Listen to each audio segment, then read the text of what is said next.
Graduating college and entering the quote-unquote real world can be a daunting task for a lot of us.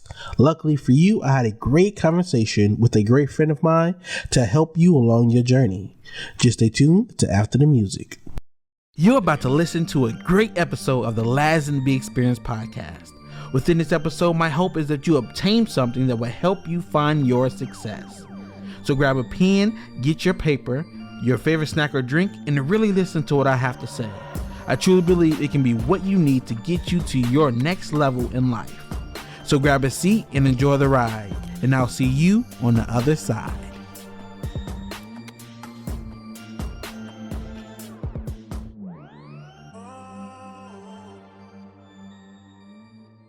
Welcome back to another episode of the Laz and B Experience podcast. Thank you for tuning in to yet another episode. And I have a great guest, a special guest, as I always say, for this episode.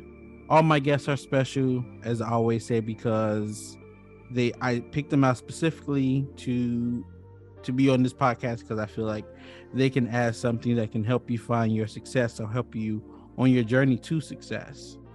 So my guest today is a great friend of mine. We both go to or went to IUPUI or Indiana University, Purdue University, Indianapolis, even though they are changing their name like soon. We both were a part of NSBE, and I even think we had a class together before. So without further ado, I do want to introduce my guest today, Kaitlyn Johnson. How are you doing today?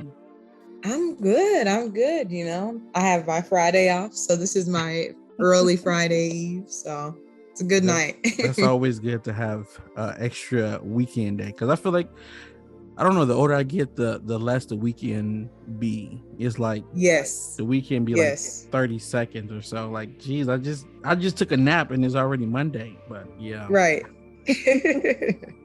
But I do want to say thank you for taking the time out to be on my podcast and to give your knowledge to hopefully help somebody be successful within their journey or whatever they're trying to be successful at. So to get started, if you can, just tell us a little bit about yourself and why we should be listening to you when we're talking about the topic, which I didn't say, which you should be able to know the topic because it is the title, challenges of becoming an adult, entering the 9-to-5 workforce. So again, tell us a little bit about yourself and why we should listen to you when we're talking about this topic. Yeah, so I graduated in the spring of 2020, which seems really crazy to say that it's already 2022.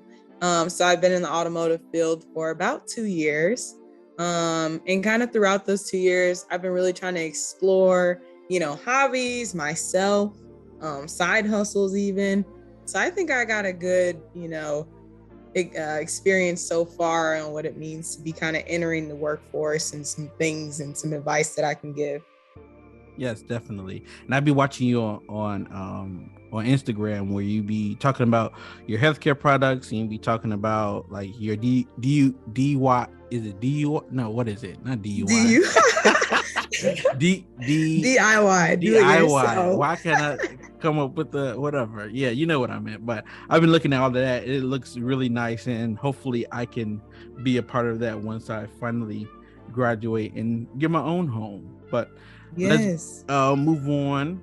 So starting off, what are some of the challenges that you face as an adult that you probably didn't face as a child or even while you were in college?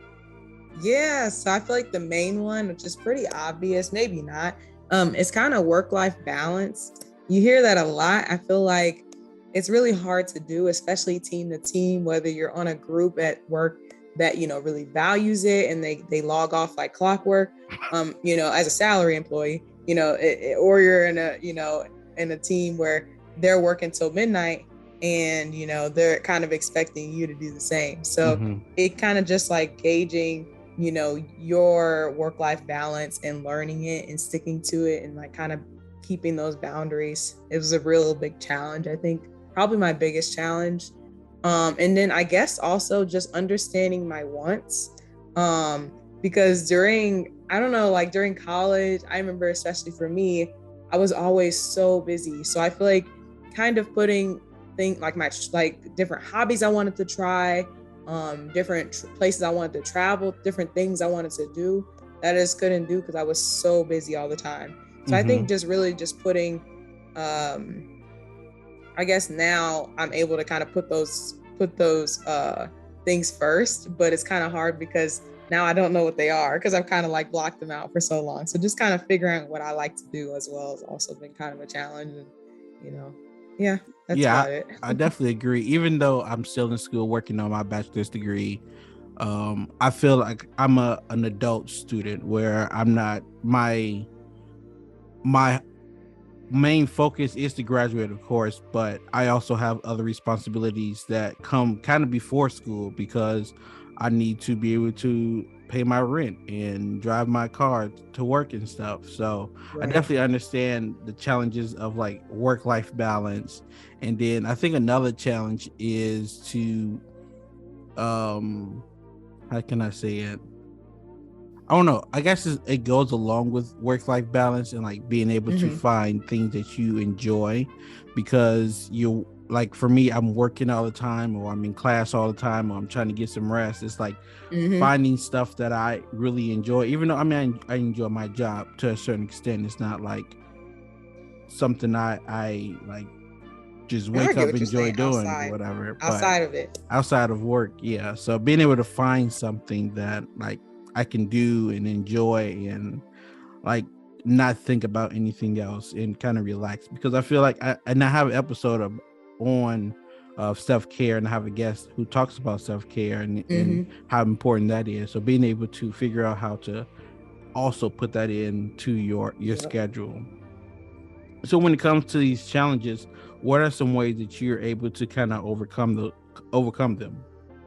I think just realizing your boundaries, like especially for the work-life balance one. So like when I'm at work, if I notice I'm getting tired, if I notice I'm not able to focus, instead of sitting there trying to force myself to work through something at half the speed I usually would, I'll take a 10-minute break, or I might take the hour break, like the hour lunch. And I know for my one job, I would actually set off blocks in my calendar that I wasn't available because it got so crazy. So I think like really making those boundaries and realizing what they are. So, how long you can work without a break, how many hours at night. It depends on how extreme your job is. Some jobs cut off right at 4 or 5 and you don't have that issue. But then you might feel like you need to work longer to impress your boss or something. I don't know. So I feel like really just setting those boundaries, realizing what they are. Everyone's different. I know some people that start work earlier so they can get off earlier. Some people start work late because they know they're not good in the morning. So really just knowing what works for you. And then that takes a while. And then when it comes to like exploring yourself and your hobbies and things that you like to do, I think one of the best ways to do that is really just to try things. Go to that dance class, go to that drawing class, you know what I mean? Try to go. I started roller skating. I guess I could talk about personally. Yeah. I always roller skated as a kid, and then all of a sudden I was like, you know what? Why don't I start roller skating like regularly again? So try out that new hobby. I started during COVID. I started a YouTube channel. I'll talk about that a little bit later, but like that's just something that I really liked. Just trying different things that you like to do, that you think you might like to do anyway. And I feel like because we're not in school, you don't have those clubs or those organizations you can join that have hobbies, or have like the hobby is the club or the organization. So now you have to go out there and kind of look for it within your community or within your city. So it's definitely something you have to go out and look for, especially I don't think COVID is over, but it definitely feel like people are not as focused on it as much as they used to in the past 2 years or whatever. So I definitely think it's an opportunity out there to go out there and figure out something that you like, and finding a place you can go where you can actually do that. And if you can't find a place within your city, potentially creating something or creating an environment where you and other people that you are friends with or people that you work with that can enjoy the activity. So I definitely agree. Yeah, I know it depending on how big of a company you work at, but I know my job, they like to have like they have a lot of groups and things, or people like get together, do a softball game, play basketball. They'll do certain things like that. So if you can, find people that like things, sometimes you can explore that within like your workspace. But like you said, it's really hard to do that for everything, because it's just like people don't get as involved, and it's not as personal sometimes when you do with people you work with. I don't know, it's a little different. So I mean, I guess it depends on how the environment is within your, yes, or the culture is within your company. Because some places, like, you're there strictly to work. You're not trying to make no friends. You're not trying yes, to build no relationships. You just go do your job and leave. Where there's other places where you might go to happy hour once a week or so, or you might do stuff on the weekends together, or you might have that club or that organization within your job where you guys play softball or have a softball league or something like that. That's true. Yeah, I've been really lucky in that instance. But yeah, I forgot to ask, do you work from home, or are you, or so I work, yeah, I've changed jobs a lot because I was in a rotational program, but okay.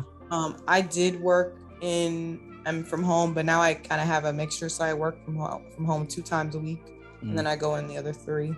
Okay. That's been really nice. So Yeah. I've been able to meet people a little bit more.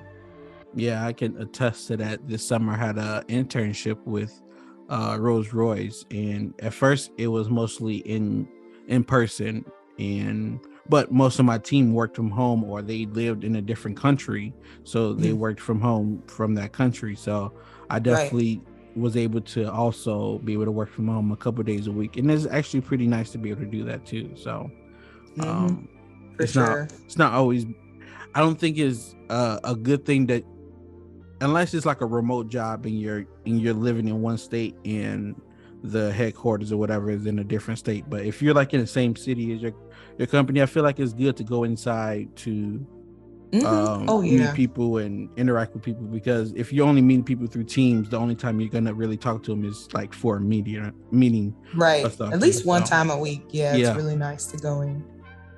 So how is college life different from your adulthood right now? So I would say probably always working towards a goal. Like when you're in school and you're in like you're in grade school, you're in college, even preschool, you're always working to that next grade or that next diploma or that next quarter, semester, whatever. And then when you're an adult, it's like, okay, now you work here for 30 years. Okay, well, I guess that path isn't always a known thing, because especially our generation, we like to switch companies a lot. We like to switch roles within the company a lot. We like to start our own thing. So I think that we're a lot more, we think a lot more outside the box on what we want to do in our future. I guess it's a little bit more common to do that, I guess. And so for me, it's been really hard, I guess, laying out that road for myself, because I've always been real like goal oriented, because always like get that diploma, get that good internship. And now it's like, okay, well, now you can do whatever you want. And then I was like, when I remember my first year working, I was like desperate for one of my bosses to tell me exactly the keys to how to get to this place in the company or whatever. And they're like, it's your journey. You do what you want. You know what I mean? Like you can do these things and they'll be great. They'll add to your experience, but like, I can't tell you how to get to where you want to get to. And I was like, as I get older, I mean, as I've grown and I've had another year at the company, I feel like that's a blessing, not to have such opening and open-minded people around you, even your boss. But it is just really difficult, I guess, finding that path for yourself and that journey, because it's so many different places that you can take your life. Yeah, I agree. Like just hearing that, it's like going to school, like exactly where you have to go in order to get a degree that you want to get, or to get that grade that you want to get. But after you graduate and you get that job or get that career that you was looking for, now you're on a whole new path where there can be 5 or 6 paths to the same location, or to a different location, or to a different path. And it'd be crazier. And once what you think you want to do in 10, 20 years changes, because then you're like, oh no, what am I gonna do now? So exactly. I mean, it's a beauty to it. One of my friends told me one time, her mom was like, you're in such a beautiful place. Like your road is like not known yet. Like your life can go any direction, and that's beautiful, because to someone that's like already, about to thinking about retirement, they're like, oh wow, I already did everything. It's only one place my life can go now, retirement, and that's a beautiful thing in itself. But yeah, it's a beautiful thing to be this young and have so many years ahead of you for work, but it's a scary thing too. Yeah, I was gonna say, like, yes, it's beautiful because you have all these paths, but being someone, like you said, for yourself who likes to plan, I'm also a planner. It's like it's so much I can do now. I don't know where to go. Like before, there is a path laid out for me, so I can just have plan out to hit each milestone.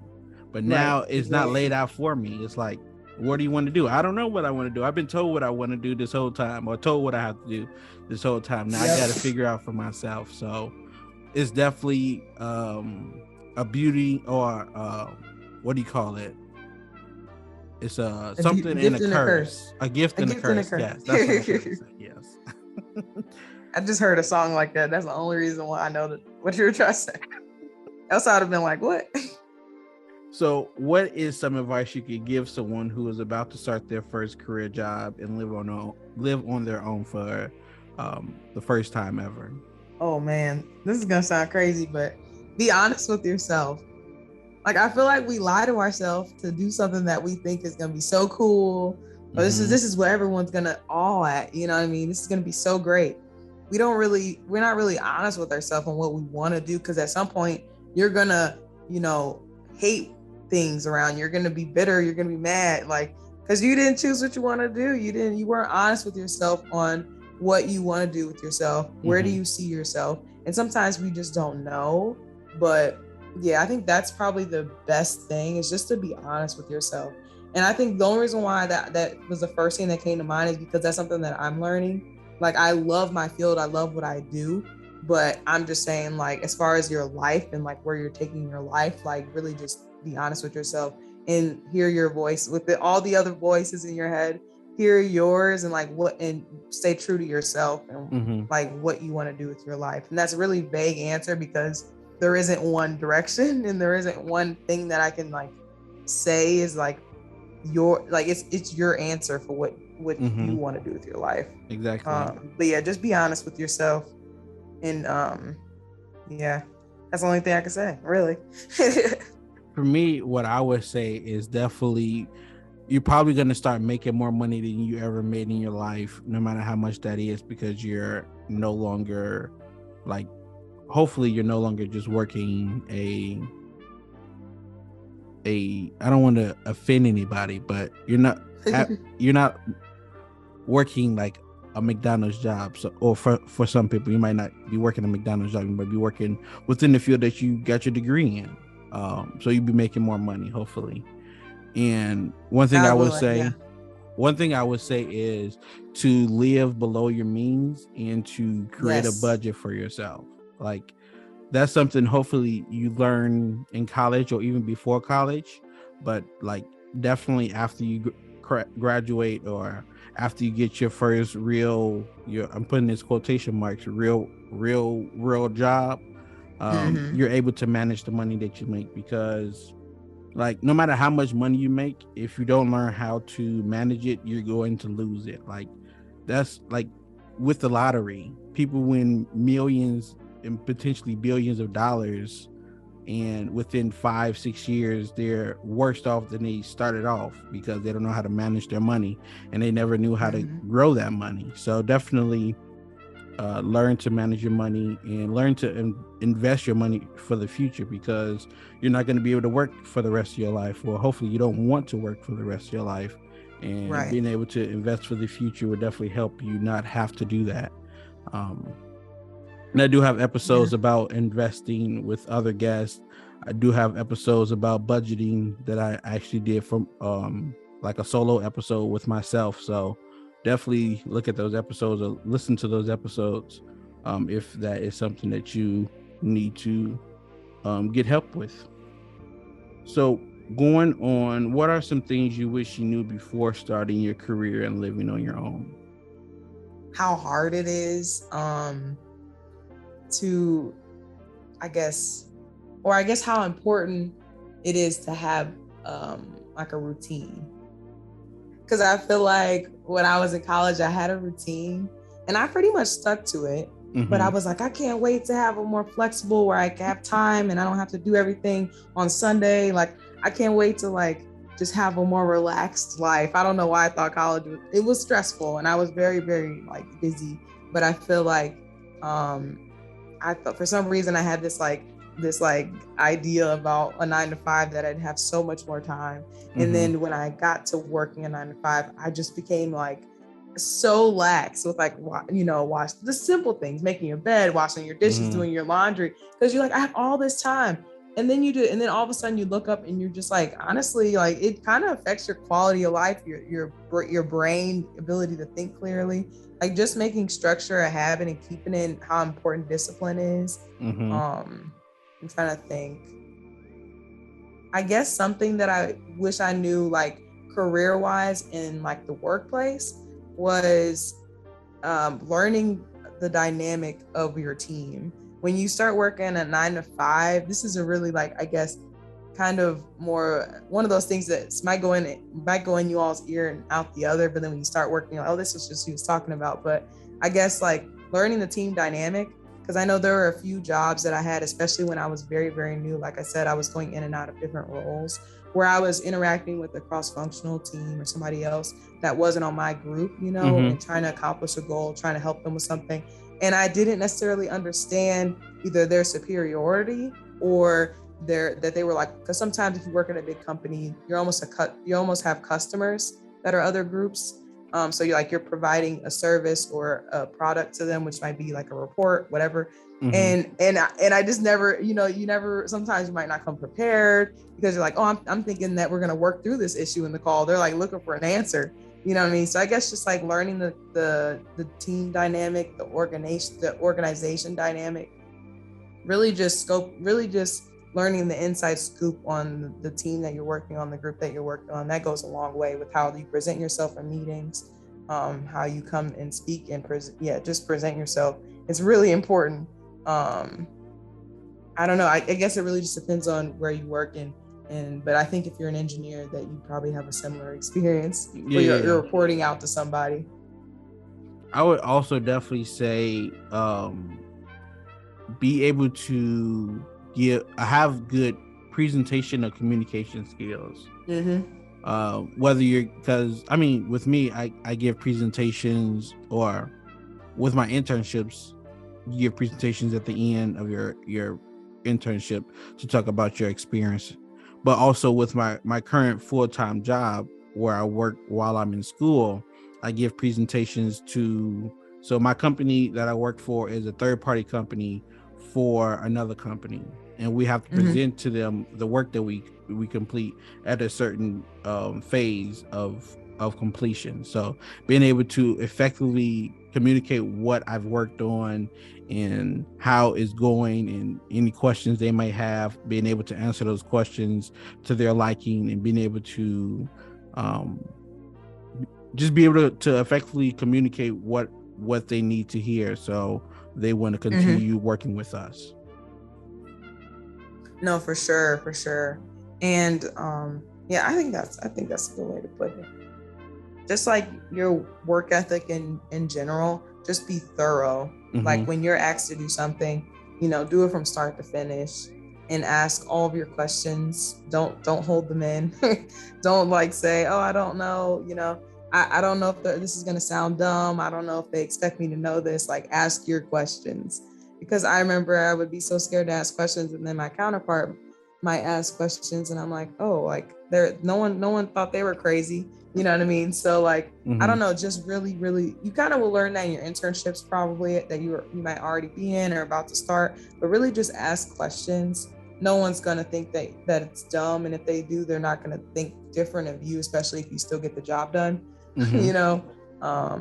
That's probably the best advice because it helps you do better work. Yeah, I was going to add on to that is like, as long as you told the truth or you're honest through your interviews and told them what you're good at and what you're not so good at, being able, and that should also give you like some confidence to be able to ask those questions that you don't know. For sure. Because like, because you if still bring value. You still Mhm. bring so much value, even though you're still learning. Yeah, definitely. And they don't expect you to know everything, but Mhm. they expect you to complete your work, which is, and part of completing your work is asking questions and being curious and making sure that you understand exactly what you need to do. So, I mean, I guess Right. that's another thing is like, one, documenting everything that you're working on so you can show that you worked on it, and like, if anybody ever have any questions, you can for sure show that it was you who did the work and not anybody else, or that is not done or anything like that. So definitely document your work, That's a good idea. Yeah, that's a good point. especially if it ever comes to like a point where they're trying to figure out who should like stay, if they're cutting people, or if something happened or something wrong happens and they're trying to see who to blame. You can say, this is what I did, this is when I did it, and you can blame me for something if you didn't do it. So moving on, so what are some resources, or who are some people you think or that you go to when you're feeling stressed or overwhelmed? Yeah, so I'm a big advocate for therapy. I started therapy like halfway through college when I was really going through it. Um, and I've never been one to really open up to people. Like I'm a super outgoing person, but like I don't go deep with everyone. You know what I mean? Mm-hmm. And so like I feel like really just finding a good therapist. And I've always heard people compare finding a good therapist to dating. You know, don't be afraid to leave a therapist if they're not serving you, if they're not giving you what you need. So I feel like really just get a good therapist or whatever is your outlet. So if like in whatever keeps you grounded. So if from when you were younger you had really good faith, really try to hold on to that, you know, because that's what got you through a lot when you were growing up, when you were going through college and all those growing pains. You know, stay hold on to that and really just try to grow your faith and whatever else might ground you, like meditation, some sort of art, yoga, all those kind of things. Just something that keeps you grounded, keeps you sane, lets you release those stressors. I work out. I love working out regularly, and I notice a huge difference in my mental health when I don't. Mm-hmm. Recently, I've been getting into like facials. I never was big on like I guess paying. Like I never really got pedicures. I do it myself, or you know, I'm just always like, it's so much money. But then like when I started getting facials, like I look forward to it so much. Like from the time I wake up, I'm like, I'm going to get a facial today. I'm going to get a facial today. Like you really do, like self-care means a lot. So Mm-hmm. really just doing those little things that you might not think make a difference, but they do. I don't know. Do you read books, or do you have any book recommendations when it You know, comes I to like? don't read books, but recently I've been reading the Colleen Hoover books. They're audio books. They're like a grown-up Sarah Dessen. You probably don't know either one of those artists, or not artists. You really don't. You probably don't know either one of those authors. Just like romance novels. But I like audio books because I'm just way too much of a busybody to sit down and read a book for 3 hours. But yeah, I really do. I like reading. It quiets your mind. It's similar to kind of how I feel about working out. Like you don't really think about all the things going on when you're listening to or reading a book. So yes, I love that. Yeah, and one thing, I mean, we talked about it earlier, and I have an episode that talks about that a lot as well, is that self-care. Like taking care of yourself is very important, especially as you get older, because your body changes, and the less you take care of it now, the harder it's going to be to live later. So being able to, you talked about this earlier, boundaries, having those boundaries with your family, having those boundaries with your work, having those boundaries with your significant other, if you have kids, Mm-hmm. having your boundaries with them, just so you can make sure that you are always coming to the forefront with your full self, and not half Yes. yourself or part of yourself or your lazy self. Yes, Always. that's really true. Mm-hmm. It's important to take that, like I'd rather take that hour to me and kind of kick everyone else out than like all them people always have my attention in it and I being drained and not really giving them my full self. So I definitely think service to you is definitely service to others. Yes. And then as far as books, I talked about this in another episode before, but I feel like it's a good mention for this episode too. So, like I talked about, I was in the internship this past summer, and within the internship, our manager for the group of interns within this group, the controls group, we read this book called Chop Wood, Carry Water. I forgot who it was by. Actually, I think his first name is Joshua. Only reason I remember because I got that for. I thought, oh my goodness, I got that book in high school. I never read it. I have it upstairs. Never touched it. But I think it's a good book because it tells a story about a young man who wants to be a samurai archer, and he goes to this samurai, I guess, school or whatever it is. He goes to this program or whatever, and it's teaching him how to be a samurai archer. But he has to chop wood and carry water like every day, and he's like trying to figure out throughout the whole thing. He's figuring out these different like things that he has to do in order to be successful at being this samurai archer.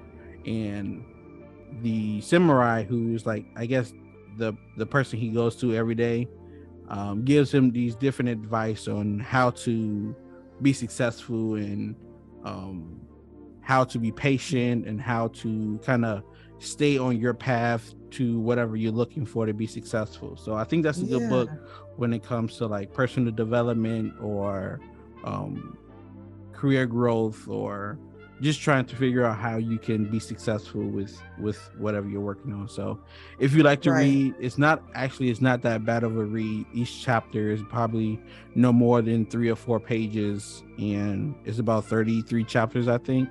So you can probably finish the book within a day if you actually sat down and read it all. But I think that's a good book to read. Maybe I'll open it up. I don't know if they have a Audible version, but I'm pretty sure they do. So you can definitely do that too. So now, what would you say are some pros and what are some cons of working a 9 to 5? Man, I feel like my answers are going to be really surface level for this one. So I'd say my pros are this, like, no homework, the obvious, unless I might be getting my MBA soon, so that might change, but just no homework, but I would say the cons, you only really get 2 hours of you time at night. Like if you count the working out, the making dinner, winding down. Winding down time is so important. I got to a point where I would get so I didn't realize what was happening, but I would go to work, I would come home, I would do all the things I had to do around the house. This is around the time I was doing a lot of renovations around my house. And then I would just lay down and go to sleep. Like that wind down time saved me, because I was having like panic attacks before going to bed, because I was going from painting the walls, climbing up a ladder, painting the whole day, sweating, to laying down. And your body is not meant to have that kind of change in energy. You're supposed really ramping down is a huge self-care. But anyway, it's like working out. Like you want to warm up, and then you also want to kind of warm down too for your body. Yeah. So I was like, why is this happening to me? I'd never had that. And I've just never, I guess in college, I always ended my day kind of studying. You're not really stressed and running around like that. But yeah, that's something that I learned. But yeah, the 2 hours of you time, you're making dinner, you're washing dishes, you got 2 hours really to watch TV, totally chill out, just unplug. I really do not go on social media during that kind of quality time. I have a structured app that I use that tells me, okay, time to have quality time with your partner, or time to have, you time where you do your skincare. I have to have that, because else I will not stop what I'm doing. And then I guess the other con, which is I feel like you don't notice this until you start working, just the vacation days versus the summer vacation, all the holiday breaks, the school breaks. I get vacation days. So read your benefits. Vacation days. Remember that. They are days. They're not weeks. Yes. They're not months. Yes. They are days. Yes. So I guess I would say things you wish you knew before. Look at those work benefits. I was so lucky to have a company that has great benefits. People get really jealous when I tell them about my vacation days. But look at your work benefits. If those benefits do not serve you, do not go to that company. Yeah, another thing about like not having homework, like in school, like the class is like just 10% of what you need to do in order to be successful. So like you have a lot of work you have to do outside the classroom during your regular day, to make sure you're being successful within that job. Where at a job, for most of us or a lot of us, we're working like maybe I would say 8 to 10 hours a day, and then after that, like you normally don't have to focus or worry about anything that's going on at work. Work is at work, home is at home, and all that kind of stuff. So I definitely take that as a pro.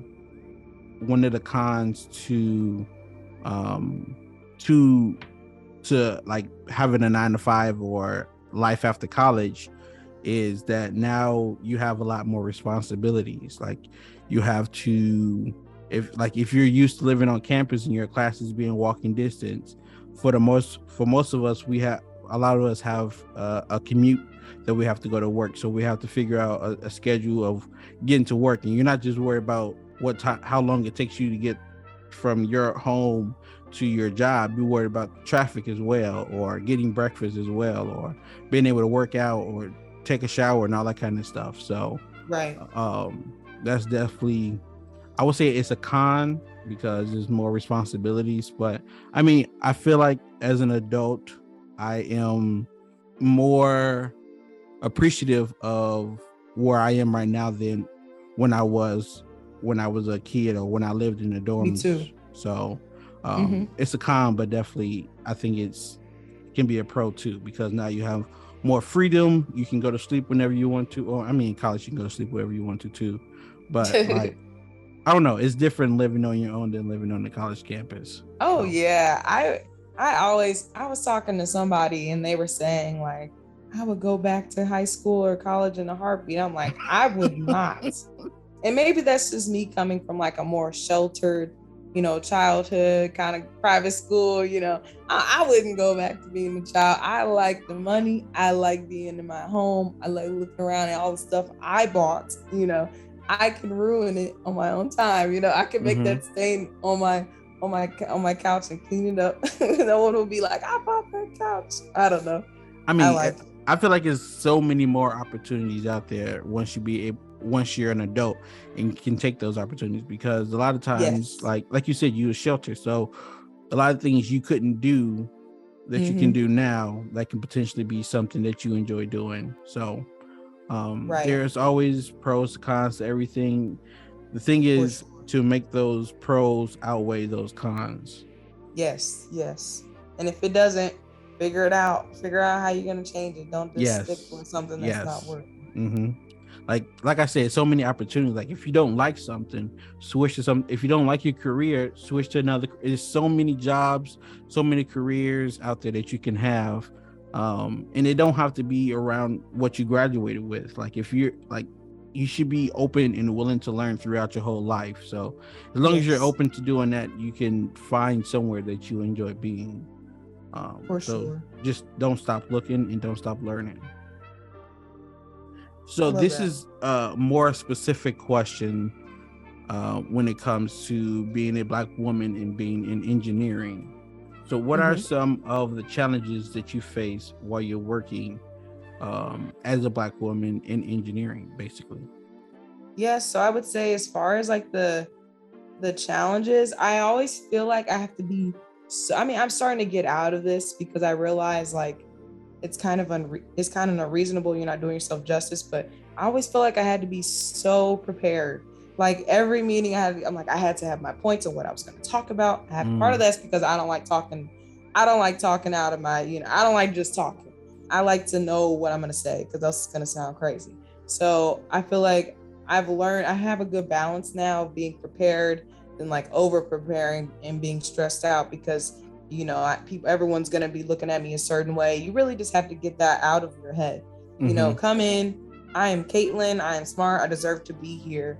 I'm going to present now. That's really just the best way, I guess, to kind of overcome any imposter syndrome, which you will have when you start working. Just you just feel like you shouldn't be there. You're like, me, little old me. So I feel like really, really, really working and just like telling yourself, I deserve to be here. I got this. Just really boosting yourself up. You gotta just really believe in yourself, I guess, was one of the challenges I first faced. And then just like, I guess, just assuming that like people aren't gonna like think that you're intelligent. That's part of that imposter syndrome. But just like show them without like stressing yourself out. Just really put your best foot forward, as always, as you always would. But don't overdo it just because you're trying to prove something too much. You deserve to be there. Yeah, I definitely agree, especially with the imposter syndrome. Like, I had that getting the internships that I be getting, or even with my current job, I be feeling like that. And then I think one of the ways that helped me is like asking people, how am I doing? Or more specifically, asking my manager or my supervisor, how am I doing? And for sure. 9 times out of 10, he's like, you're doing a great job. Like, I enjoy, like, you're working well. Like, you deserve, he don't say specifically you deserve to be here, but like he's saying I deserve to be here, and I'm glad that you're here. And sometimes you can get in your head, or you can overthink, and it's just like, why did I do this to myself? And I'm just causing so much stress for myself, unneeded stress, unwanted stress for myself, because I feel like I'm not supposed to be here, when in actuality you should be there. And like, you did the long hours of studying. Yeah, definitely. So I definitely agree with that. And then also with imposter syndrome, I feel like I do this in every episode, but I have an episode about imposter syndrome that I don't know if it's out yet when this comes out, but it will be out this season. So again, if you're dealing with imposter syndrome, or someone that's dealing with imposter syndrome, please look out for that episode. So moving on, what are some tips or tricks do you have when it comes to being able to navigate in a workforce where you might not see a lot of people that look like you? So for me, this is gonna, I guess, kind of going a little deep. I feel like being a minority, we don't always buy in and like really give people a chance. I felt like, and I'm generalizing, but I feel like starting working even in college, because if you're in the engineering field, then you probably already dealt with this a lot, being one of the only people in your class that look like you. I would say just really give people a chance, really start talking to people, because you're going to be miserable if you go. I've heard people, say like, I go to work and then, I come home and that ain't got nothing to do with me. You know what I mean? No, like really get to know the people around you. It really helps your day. Like it helps things go by faster. You're not going to be miserable. Like even if you love your job, if you're going to work and not talking to anybody, like that's just not a good way, not a good day-to-day to live. I mean, you're going to see the people you work with more hours than you see your own family. And that's just on 9 to 5. Like even an entrepreneur probably would say that. You know what I mean? I really you have to really buy into the company, buy into, if your company has behaviors, really try to get involved, do community service, join those. Like I did a lot of, I was on we had a little ambassador kind of board, advisory board. I really just joined that, and I would plan events, and I still work with a lot of the ERGs. Like I really, really love I guess getting to know people and really just trying to find friends, because you can find commonalities. You all went through the same field, so you have to have some sort of commonalities.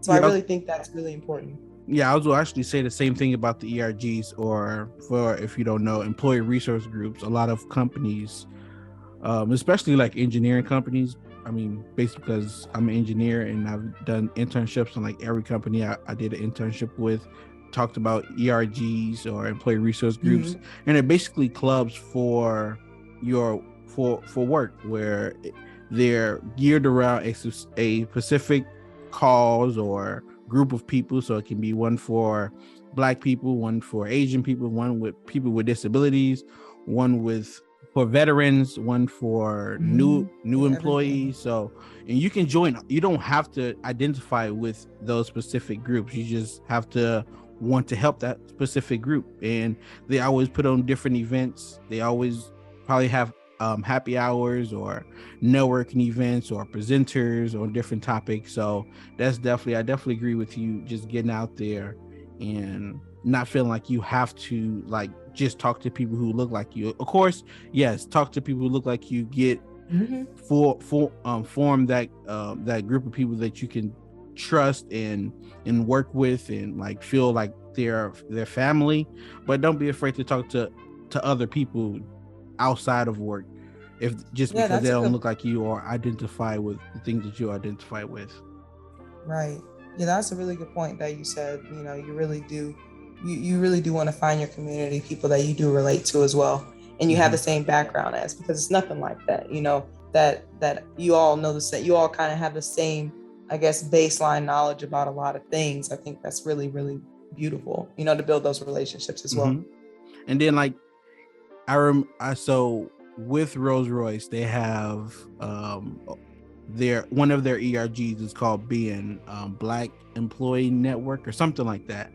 And they had meetings maybe once a month, and I came to maybe a couple of them, and like it was just a time for us to like really chat about different things that we wanted to talk about, whether was like issues that was going on in America at the time, or some things we can do around Indy because that's where we live, some organizations that we are part of outside of work, and all that kind of stuff. So building that community is definitely important when it comes to if you're like within a group that you don't see yourself a lot within that company.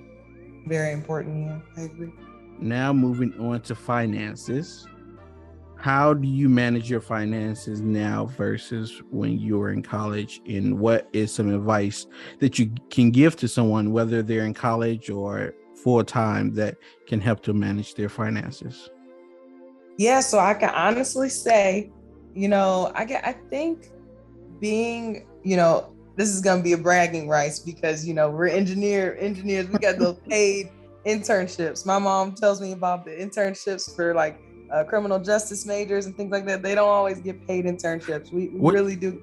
We're blessed. Which I think it should be like a crime. I won't say a crime, but it should be illegal to like not pay your interns. Like there are people doing a job. I don't care if it's just getting coffee. They're doing a job for you.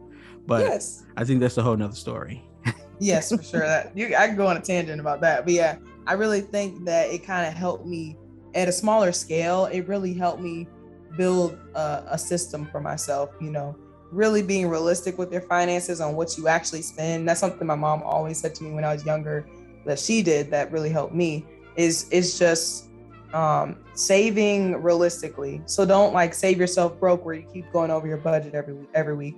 But also don't keep spending money willy-nilly when you know you could save that extra few $100s. So really just having that, I always call it miscellaneous in my budget, like the miscellaneous, like, you know, if you go out to the bar and it costs like $100, you know, like, whoa, or like, you know, you go to the expensive grocery store and it costs $100 more, you know, things like that. So I feel like really just having that savings for the fun, the vacation, the holidays, things like that, saving for that. Don't just think of it as like you only save for an emergency. No, save for the fun things too, because that keeps you from dipping into those emergency savings. Save 3 to 6 months of you know, your living expenses. That's always your first thing. Before you go on, where did you hear that from? Because I hear that a lot, and I mean, I think it's a definitely a good thing. I just want I guess it's an internal thing, just trying to figure out where people hear this specific kind of financial advice, because I hear it everywhere. Like, what did you hear from someone? So for me, I was really grateful enough to have parents that taught me a lot of this. Okay. But if you look on a lot of like Nerd Wallet websites and stuff like that, they'll have a good list of like some priority saving things that you should do, like some priority budget like categories you should hit. You know, that's a really good starting point where you can kind of get this information anyway. Yeah, I agree. Because I listened to, his name is Anthony O'Neill, and he used to work with Dave Ramsey, who is a big financial guy. Oh, And wow. they talk about like building an emergency fund. They have like 7 baby steps, and like I think that's like number 3 or 4. Like after you build $1,000 emergency fund, you work on what do you call it?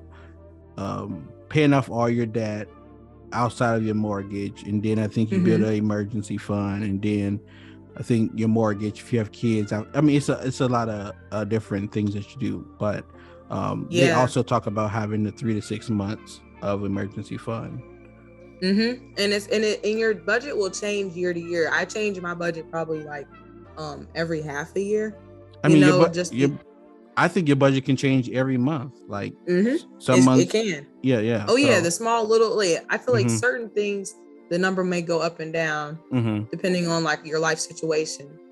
Especially when I bought this house, it was very difficult for me to stay on the budget I had prior. And with COVID, it was very hard for me to stay on the budget because before it was like, oh, go home, make dinner, and watch TV for the next 5 hours. But now it's like, oh, you're going out with people. Oh, you're going to travel. Oh, my family wants to go on vacation. So now it's a lot different, and I'm really learning. And then when you add credit cards in the mix, it really gets crazy. So that was something that I think I needed to learn that happened after college. Yeah. For me. And then like definitely like the foundation of your finances should be a budget that you have. And like I said, it can be every month, it can be every half a year, every year, but it should be a budget that you can realistically stick to, so you can know where your money is going, when your money is coming in, when it's going out, where it's going to, so you can like plan for those emergencies, because those emergencies will come. You just need to know if you're prepared for it or not. And they all come at the same time. It's like the flat tire. Oh, my washer broke. Okay, and then like it's a lot of things happening. Or at the worst time, like I just got a new tire, but now something's wrong with my apartment. I gotta get fixed or whatever. It comes. So it's not about if it comes, about when it comes. So you need to be prepared for it. Yeah, and do not get caught up on the things that people want to buy, the social media, the keeping up with the Joneses. Do not do that. Like that's just something that I think was hard for me, because like when you're younger, or when you're in high school, or when you're in college, like it's kind of easier to not get caught up in that because you don't really have the money to do it. You're not gonna ask your parents for. I wasn't going to anyway. I wasn't about to ask my parents for all this stuff. So like I think once you get your own job, you're like, I can buy everything I want, and no one's telling me I can't. And I'm like really frugal. So for me to think that, I could tell how hard it is for a lot of people to really stay on a budget. But you just gotta allow yourself that pleasure money, that miscellaneous fun where you can spend what you want to spend every month. Buy one thing that you really been wanting to buy. Don't go willy-nilly, but also don't starve yourself where all of a sudden you're spending all your money. So just try to give yourself that healthy balance of treating yourself, but also being realistic and not trying to just keep up so you can take a picture on the gram. Exactly. Like a budget. I know a lot of people, and I'm going to say this in my episode where I talk about budgets, but a lot of people, I think budget is a bad word or a way to not spend your money, but it's completely the opposite. Like a budget is to tell you exactly how you spend your money, and part of you spending your money is having a good time with it. Like we're not on this earth just to go to work or go to school and never have fun. Of course you should have fun or buy the things that you want to do, but you have to do it at a pace that you can afford to do it at, so you're not like getting credit cards just to pay bills, and then you can't pay your credit cards off, or getting those payday loans that rip people off every day. So like it's about being responsible with your money, but also having fun with your money. For sure. I think we talked about this already, but I will ask it just in case you want to add some more to it. What are some things that you like about being an adult, and then what are some things that you do not like about being an adult? Yeah, I don't have much to add, Like I said, it's just harder to keep those good habits of just being structured. Like that's something that like I really noticed recently, so I keep bringing it up. But it's like, dang, I really do need to keep washing my dishes every day and doing my laundry every week, because I'm getting a mess out here. Just like things like that. I think it's just it's a little bit difficult, you know, not having your family at an arm's length all the time, not having your support system at arm's length, because a lot of times you move to a different state to get a job, you might move to a different country. So I guess just like really finding that new home base. I was grateful enough to have some friends move out here, ironically too. So like I was able to like say, hey, you know, go hang out with them. But like it's about finding your own home base. But that's also a beautiful thing in it. Like I've never really had this much time to explore myself, you know, and find those things that I love to do. And I think that's been a great experience. And I love that about being an adult. And you have the money to do it, you know, God willing. Yes. I mean, I guess for me being an adult, one of the things I really enjoy is that freedom to choose what you want to do and what you don't want to do. Like there's nobody else who's going to tell me what I can and can't do unless I can afford it. Right. Money might tell you. Money's the only person who can tell me I can't do something. Right. Financially, I guess I should say. Yeah. Like if I want to go for a walk, like at night, and it's safe outside, I can go do that. Like I don't have to ask my mom, can I go out past 10 o'clock? Or I don't have to, I don't know, call somebody in order to come pick me up so I can go somewhere. But I guess one of the things that I don't enjoy as much, or I need to do more of, is like doing those, like going to the doctor or going to the dentist or going to, I wear glasses, so going to the eye doctor and doing those things on a routine basis. Back in the day when I was younger, my mom made those appointments for me when I had to like get a shot or when I had to go to the dentist and fill a cavity or whatever. So like those are the things that are not so fun to do as an adult, but yes, that's a really good one. Yeah, really holding yourself accountable to all those yearly checkups and stuff. So what are some things you are still working on to improve as you continue your adult life, and then how are you making those improvements? I think I kind of touched on this. This is kind of like taking a personality test. Have you ever taken a personality test while you're struggling with something and every answer seems to go with what you're struggling with? Like I feel like that's what's happening. But I think just like I'm just trying to, like, I used to like have such a clear goal for what I wanted for my future. And now if someone were to ask me what I want to do in 10 years, I wouldn't have any idea. Like it's totally blurry. Like it's crazy because it's like I'm comfortable where I'm at. You know, I'm really happy, but I'm like, what do I want to do in 20 years? I don't know. Like it's a blurry thing, and I'm a planner, so like it's not really freaking me out, but it is something I think about at least daily once, you know. And then I think just like questioning and struggling with my faith, which is I'm not saying that as a negative thing, because I think it's really beautiful. Because I think when I was younger, it was like everyone around me was really strong in their faith, and you know, you go to church, and that's something that you can say they look like they were. Yeah. Oh yeah. Good clarification. But yeah, it was a very clear structure for how, you know, how I went about my faith. So now it's like I'm trying to form that myself. And I think that's a good thing, because that means that you really are choosing it for you, as opposed to someone else choosing it for you. But I guess just really wrestling with that in a good way has been really a good time, honestly. Just like reading the Bible, spending time with myself, learning myself more than anything. Yeah, that's kind of a big part of it. Yeah, I think one of the things that I'm really working on is being more disciplined and consistent with the things that I want to work on for myself, as far as like even with this podcast or mostly it's things that I want to do outside of work or outside of school, and being more consistent with it. I feel like when I was in high school, especially when I was in high school, like I literally put out my clothes for the next day, like every day. Like I worked out every day, because also I was on the football team, so I kind of had to. But it was I had these like routines, or I had these things I was like really disciplined in, and then once I was out on my own, it just kind of all went away. And now I'm trying to work myself back into like doing those things and being that disciplined person I know I can be and will be. I totally agree. Every week I think I'm gonna start out that way, and then like one day in the week goes bad, and I'm like, oh, like this morning I woke up and like 30 minutes before I had to go to work, or 30 minutes. I work from home today, so I was like 30 minutes before I logged on. So let me clean the kitchen because I didn't do it last night. So I've been kind of learning how to stay on track, and it really does help you when you actually do sit down and watch TV or whatever.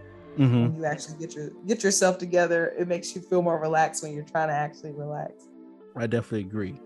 So getting down to these last few questions before we end this episode, one being about relationships and building relationships with people out like as an adult. I feel like it's harder to do that because like you're really focused on trying to achieve your goals. So you're not like in college, you're not going to clubs every week, or it's not like a set location where you can go and meet people. Like you have to go out and seek that. So like what are how are you building relationships with people and networking with people both on a professional and like personal level, like friendships and stuff?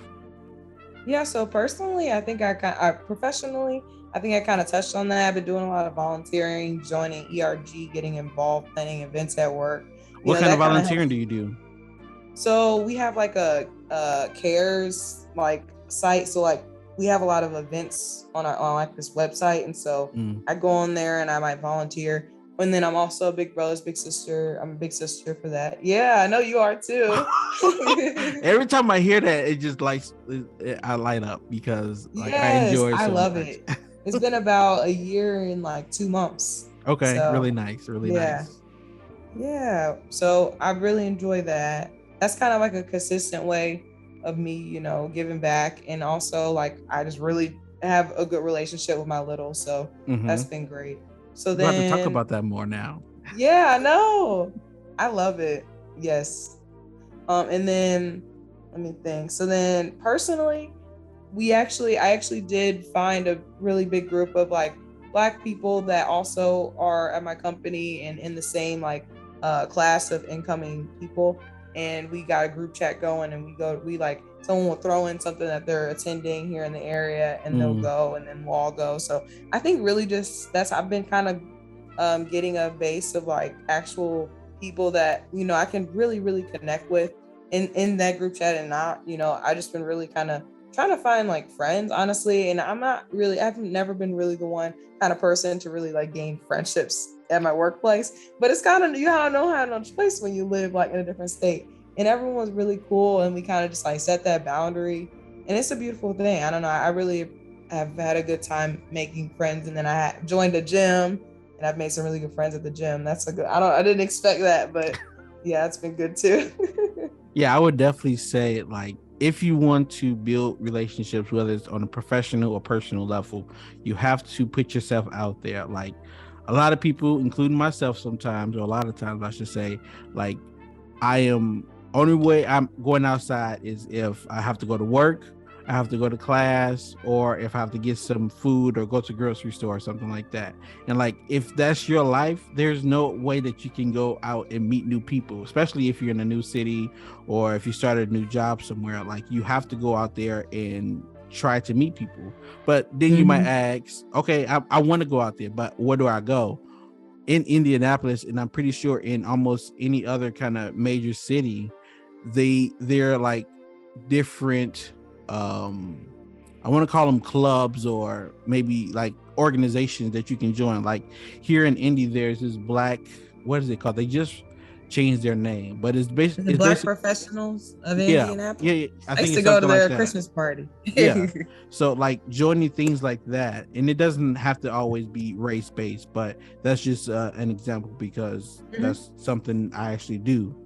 But like there's an app I think it's called like Meetup, and like people put up events on there.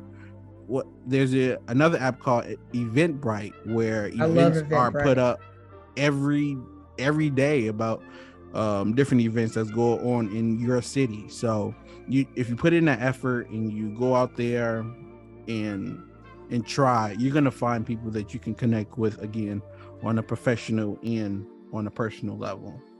Now, going on to that cliche thing that you always hear, especially after you graduate or if you're in a relationship, like hate it. those questions. So where is it? how do you feel about the cliche things when people always talk about, like, when it comes to being an adult, like, so getting married, having kids, buying a house, working on retirement, like how is that conversation like? Well, I guess I'll start sophisticated. Retirement, get a 401k. Please invest in your 401k. Get a Roth IRA if you want. Please invest in that. And if you don't know what those are, please look them up. And if your company matches your 401k, you better put the percent that they match. So just all those things. As far as like the cliche things, I don't know how I feel about them. I just talked to my therapist about this last week. So I don't know. But yeah, I really, I don't really want kids. So like, I don't really know. Like that kind of fits outside of the norm, especially already have been in a really long-term relationship. People always ask about all these things. Mm-hmm. Like, I don't know. I'm just a really casual person when it comes to like my personal life, because I'm such a planner and like, you know, career and things of that nature. So I don't know. I bought a house because I really, really wanted to do, you know, a little renovation. I've always really loved HGTV as a kid, so it was my dream to buy a house. And when I had the means to do it because of COVID, because I wasn't spending no money, I was like, let's do it. You know what I mean? And I really did it in a place where I can, you know, sell whenever I want to, or, you know, rent it out. So I just kind of made that a safe decision for myself. But I would say, like, as far as the cliche things, I really just think everyone needs to find their own journey, you know, whatever they want to do. Don't like really try to block out all the other people that try to give you advice on these things, other than the finance and the retirement planning. Please do that. Unless you ask for it. Like, yeah. Like, yes. I try to stay away from asking couples or people in a relationship or anybody in general those type of questions, because like I personally don't even like to be asked those questions. Like going back, I mean, I don't get it a lot now, but like people always ask like when you gonna be in a relationship or when you're gonna have kids, and like I don't know. That's my answer. I don't know. Yeah, because it's true. It's like, I don't know. My life could change tomorrow. I really don't know. It's kind of crazy because it's like when I was younger, I used to think things were always stay the same. I don't know. As I get older, I realize how dynamic life is, and things change. And I'm open to change. I'm open to anything. I'm just living life until I think it'll click when I know what I want to do. And I think everyone should kind of have that approach, unless you know what you want to do, and that's great. Don't sway if you really know what you want for your life at, you know, whatever age you're watching this at. But yeah, so I don't know. It's crazy. Other than the retirement and the kids, no, I'm just kidding. That might change too. Like I said, I don't know, but I know I got the retirement down. I'm gonna be good. I hope. I mean, we're living in a time where like people are not doing what our parents or grandparents did. They're not getting married in their early 20s or having kids in their early 20s. Like they are out there like doing what they want to do without kids, without a significant other, living a dream, being an entrepreneur, traveling the world. Like our parents and our grandparents probably never left the country before. I mean, some of them. But like we're now being able to do that. Like, so it's definitely a different time. And quit asking those cliche questions because nobody want to answer them. Now, what if I had got on here and said, you know, I want this, I want the white picket fence? You would have been like, oh, that's beautiful. I mean, it is. It definitely is. If that's what you want. Like, don't be on here like stunning. Like, I want this, but you really don't. Like, I'm realizing, like right now, I am very stingy with my time. Like, I don't want to have to like tell somebody where I'm going to be at or have to wait for somebody to do something. Like, I want to do it when I want to do it. So. That's my answer. So last main question, with the trending topic of being an entrepreneur and being your own boss, what are your thoughts on entrepreneurship versus a traditional, or it don't have to be traditional, but working a 9-to-5? They both take too much time. No, I'm just kidding. That's true enough. I know. I don't know. Like I do. It's crazy how normalized that's becoming, because I think even a lot of content creators are realizing how crazy that is, because YouTube or Instagram are your employer. Like they're literally dictating how much you get paid, Mm-hmm. how much your stuff gets pushed. Their algorithm could change tomorrow and your stuff could not be shown. So not to be pessimistic on that, but like, 9-to-5s are always talked down on. So I'm not going, I don't know. I want to stand up for us 9-to-5 people. Like, honestly, if you find a company with good benefits, I would say it might be a pretty similar experience, maybe with a little bit less vacation time. But I think if I was a content creator, I'd be trying to make content on vacation. Like, I think it'd be really hard to make those boundaries, especially when you're, doing something that most of the time when you hear a lot of entrepreneurship lately, it's been a lot of content creators, but I know there's a lot of other things like starting businesses, but those take a lot of time too. I mean, they take up a lot of your time. I don't know, but myself, I really do. I do do a lot of content on Instagram and on Pinterest and stuff like that because I enjoy it. I think during COVID, I really started to get into it. At YouTube, it was very short-lived. Don't ever look up my YouTube. But it was fun. I think it's just something I wanted to explore, and I realized I'm such a perfectionist that I would probably wouldn't be any more excited to start my work week as an entrepreneur or content creator than I am on a 9-to-5. Like, I'm just such a perfectionist. I like things to be done well, and to do things well, you need a lot of time. So I don't know. I think that both have their pros, and I think both have their cons. Definitely. And they're probably more similar than people think, It's just one is glorified and one is talked down upon recently. I don't know. Yes, I definitely agree. It's like, if you're an entrepreneur, you're going to want to have somebody who works a 9-to-5 so you don't have to do everything. So right. Like, each of them need each other, because if there's no entrepreneurs, there's no jobs that people can have. If there's no people who want to work those jobs, there's no or the entrepreneurs have to work by themselves. But my main thing when it comes to being an entrepreneur versus working a 9-to-5 is finding something that you can wake up and enjoy doing on more of a daily basis than not. Like, of course, there are days that you don't want to work, or days where you don't want to be there, whether you're an entrepreneur, whether you work a 9-to-5 that you really love.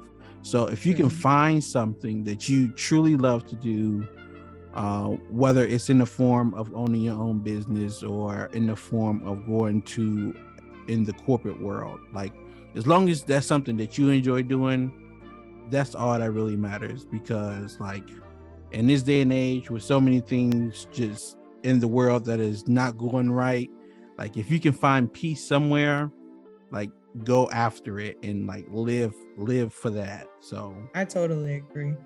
But before I let you go, I do want to ask you, are there any other things that we missed, or any questions that I didn't ask that you want to make sure that the listeners hear?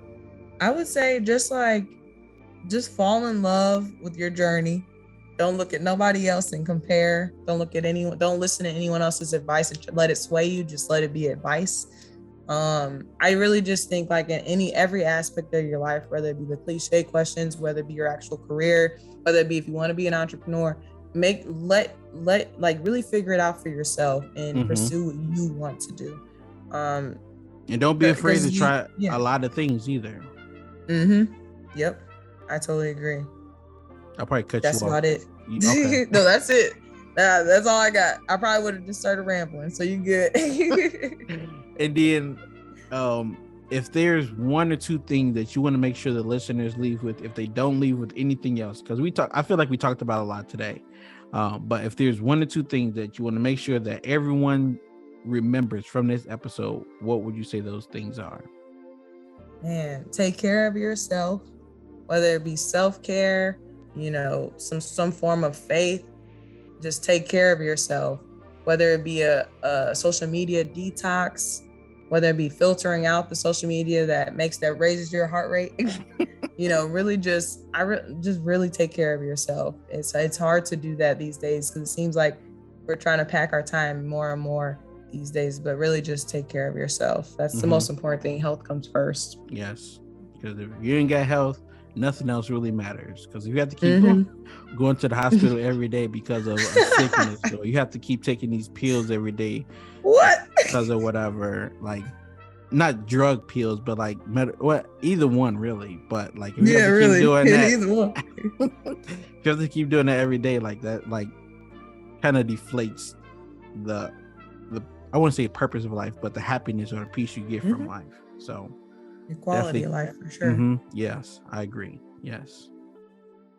But I do want to say thank you again for coming, being a guest on this episode. I feel like I enjoyed my time, as well as learn something. And I'm pretty sure the listeners also were able to gauge something and take something away from this episode.